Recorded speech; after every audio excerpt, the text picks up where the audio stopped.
Graça e paz a você que me ouve. Nessa meditação, eu queria falar com pessoas que estão cansadas.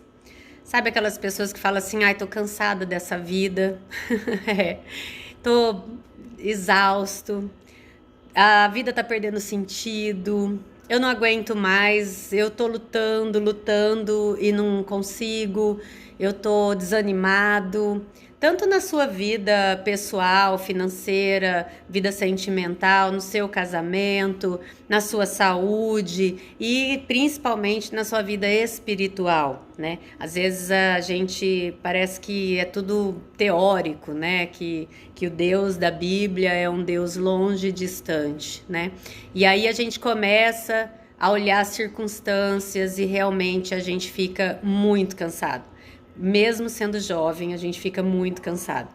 Então, com você que pode estar achando que isso faz sentido, eu queria meditar com você aqui na palavra do Senhor, para que as suas forças sejam renovadas em Cristo. Amém? Então, vamos lá.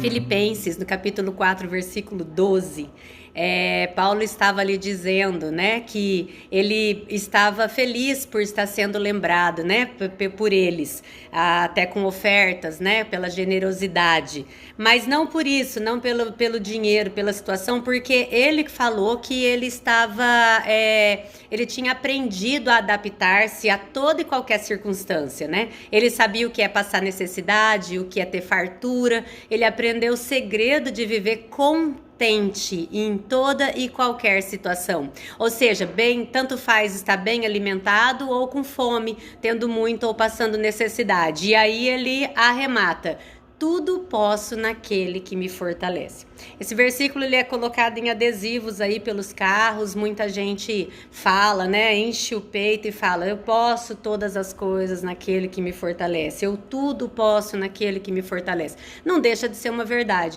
mas às vezes a conotação dessa afirmação tá querendo dizer assim, que eu posso alcançar tudo, porque o meu Deus é poderoso, eu posso conquistar tudo, eu posso vencer, eu posso ter prosperidade material, eu posso suportar essas coisas, vencer essas adversidades, a falta, e vou ter a vitória porque Deus é comigo. Pode ser, porque Deus realmente tem poder para todas essas coisas. Mas o contexto, né, porque um texto fora do contexto é um pretexto, então nós devemos avaliar o contexto. O contexto de Paulo ali era esse: ele podia passar por toda e qualquer situação, tanto de fome como de abundância, tanto de perseguição como de paz, e ele estaria contente em toda e qualquer circunstância, porque ele havia encontrado forças em Cristo, né? Ele conhecia a Cristo, ele tinha um relacionamento com Cristo, ele tinha um Salvador e sabia quem era esse Salvador, ele sabia do poder desse Salvador, ele sabia da dimensão, né? Ele olhava para Deus e entendia a dimensão do reino de Deus, o poder, o que estava realmente valendo a pena, e aí então ele já não olhava mais para as circunstâncias. E aí eu fiquei pensando, né? Será que eu posso todas as coisas mesmo? Será que eu posso passar fome? Será que eu posso viver um luto? Será que eu posso passar necessidade, perseguição, guerras, né? Doença na família, que para uma mãe, doença num filho é pior do que a doença nela própria. Será que eu posso passar por isso contente? Né? E aí eu querendo uma resposta de Deus, eu posso mesmo passar contente? E aí eu fui para Isaías 40. Isaías 40, ele descreve o tamanho do nosso Deus. Ele fala que Deus está sentado no céu, na cúpula da terra, e de lá ele olha para os habitantes e nós somos como gafanhotos para ele. O céu se estende como um estrado para os seus pés. Ele fala ali: quem poderia aconselhar o Espírito de Deus? De quem o Espírito de Deus tomou conselho? Aonde ele aprendeu alguma coisa? Ele não tomou conselho de ninguém, ele é o eu sou, né? Ele não é criatura, ele é o Criador. E aí ele fala ali das estrelas do céu, né, do seu exército de estrelas que ele convoca, e nenhuma delas deixa de comparecer tamanho o seu poder, e ele as conhece pelo nome, né? Então ele vai descrevendo a grandeza desse Deus, e aí fala, você não sabe, você não conhece esse Deus? E um convite para a gente olhar para esse Deus e contemplar a grandeza desse Deus, né? Às vezes eu penso assim, e falo, só pelo fato da terra estar no nada, sem um fio puxando ela de cima para baixo, nem uma base para sustentar, e ela está ali e em movimento, e toda a humanidade, os montes, os mares, uma bacia com água é um peso, imagina um mar, né? E os oceanos que nós temos na Terra, e ela está ali, né? Pela perfeição da criação de Deus. A gente já começa, a gente não tem como medir o tamanho do nosso Deus, mas a gente tem como medir que ele é imensurável, que ele é muito grande e que nada pode passar despercebido por ele, e que nada pode derrotá-lo, e que ele tem o controle de todas as coisas. Você tem uma causa na justiça, coloca diante desse Deus grande, maravilhoso, porque ele tem poder sobre o juiz.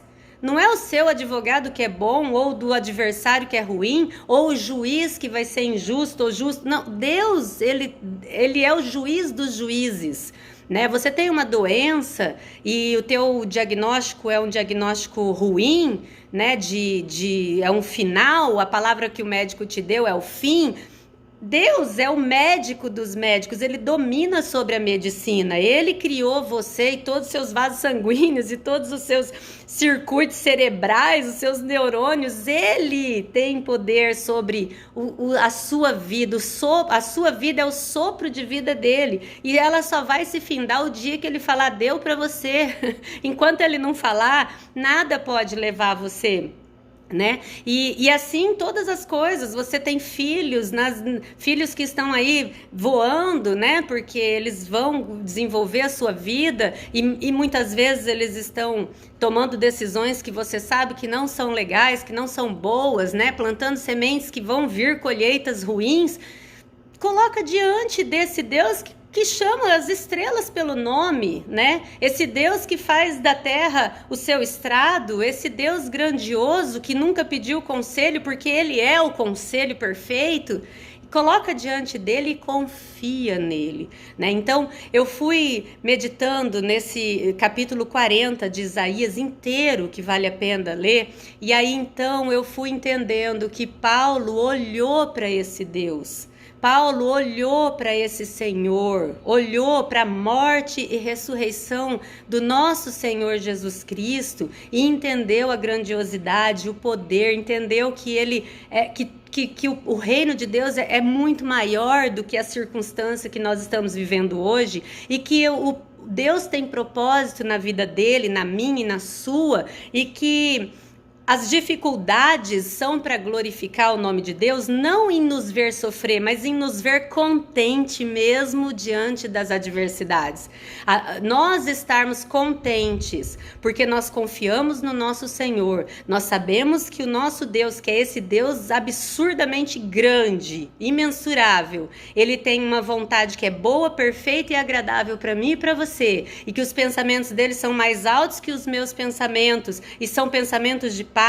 Então, se eu vou desenvolvendo essa fé, se eu vou lendo na palavra, eu vou conhecendo essa verdade de Deus para minha vida, eu posso passar contente em toda e qualquer situação. A glória dele vai se manifestar na forma como eu vou caminhar diante dessa dificuldade, nas minhas reações. As pessoas que estão ao meu lado muitas vezes não vão ler a Bíblia, mas vão vão conhecer a palavra, o poder de Deus, através de eu estar contente diante de uma mesa vazia, de eu estar contente diante de um diagnóstico ruim de saúde, de eu estar contente diante de uma causa na justiça que às vezes eu posso perder, mas eu perdi porque Deus permitiu que eu perdesse para que a glória dele se manifestasse e eu fosse uma pessoa que em Cristo eu posso estar contente, porque eu posso todas as coisas em Cristo que me fortalece. E aí o capítulo 40 de Isaías finaliza ali dizendo que os jovens se cansam, mas que os que esperam no Senhor voarão alto como a águia, correrão e não se cansarão. Então as suas forças são renovadas. Por quê? Porque esperam no Senhor. Isso já estava lá em Isaías, no final do capítulo 40, e veio agora em Paulo, na carta aos Filipenses, no capítulo 4, versículo 13. Em Cristo eu sou fortalecida e eu posso todas as coisas. Não desiste, Deus não desistiu de você. Cristo não desistiu de você. Enquanto há vida, enquanto há o sopro de vida de Deus em você, Ele quer manifestar a glória dele na sua vida e depois através da sua vida. Esse é o propósito de Deus para cada um de nós. Seja contente em toda e em qualquer situação em Cristo Jesus. Amém.